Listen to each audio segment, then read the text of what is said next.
Hello my dear, मैं आशा गुप्ता आपके सामने लेकर आ रही हूँ आनंद युक्त मन। जीवन में सभी को कभी न कभी पराजय, अपमान व पीड़ा का अनुभव तो होता ही है। आध्यात्मिक ऊर्जा व ज्ञान से समृद्ध व्यक्ति का जीवन हमेशा शांतिदायक और आनंदमय रहता है, चाहे उसके जीवन में पराजय हो, अपमान हो व पीड़ा आती रहे। ध्यान करने से कार्यकुशलता में बढ़ोतरी हो जाती है। कार्यकुशलता में बढ़ोतरी कैसे होती है? वही आध्यात्मिक ज्ञान हो गया, आध्यात्मिक ऊर्जा भरपूर मात्रा में मिल गई। अब व्यक्ति अपने सारे काम, चाहे वो शारीरिक हो, मानसिक हो, कोई भी काम हो, उसको अधिक कार्यकुशलता व दक्षता के साथ कर पाता है।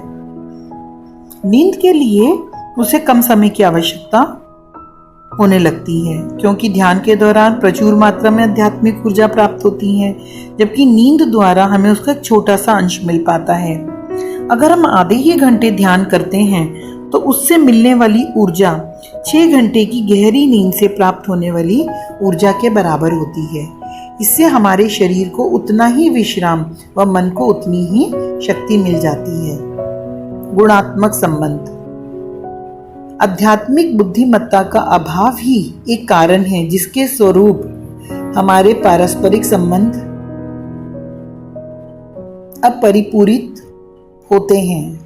जब आध्यात्मिक ज्ञान हमारे पास होता है तो संबंध भी सुखदायक बन जाते हैं। विचार शक्ति। विचारों को अपने लक्ष्य तक पहुंचने के लिए शक्ति की आवश्यकता है। अशांत मन में उठे विचारों में शक्ति तो होती ही नहीं, क्योंकि अशांत मन है, इसलिए वे लक्ष्य तक ही नहीं पहुंच पाते। जिस समय मन शांत अवस्था में होता है, विचार शक्ति को पा लेते हैं और हमारे सारे संकल्प तुरंत साकार हो जाते हैं। उचित अनुचित का विवेक। आध्यात्मिक रूप से परिपक्व व्यक्ति के जीवन में कभी दुविधा नहीं रहती, वह हमेशा सही का निर्णय लेता है। जीवन का ध्येय। हम सभी एक मकसद से इस दुनिया में जन्म लेते हैं। हमारा जीवन योजना होती है। इस बात को आध्यात्मिक रूप से परिपक्व व्यक्ति ही समझ सकता है और अपने विशिष्ट लक्ष्य व जीवन योजना के प्रति सहज रह सकता है।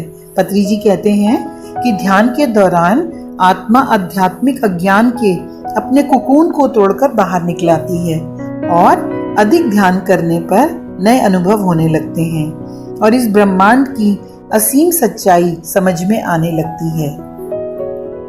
और यही है जागृति, यही है ज्ञानोदय।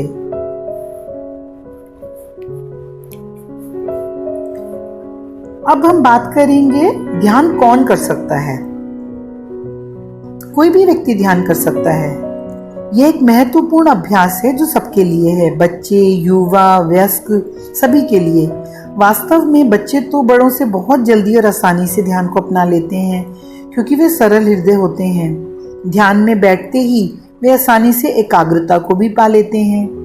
अन्य लोगों को अपने बंदर जैसे मन को पालतू बनाने के लिए अधिक श्रम करना पड़ता है, जो कि लगातार एक विचार से दूसरे विचार की ओर कूदता रहता है।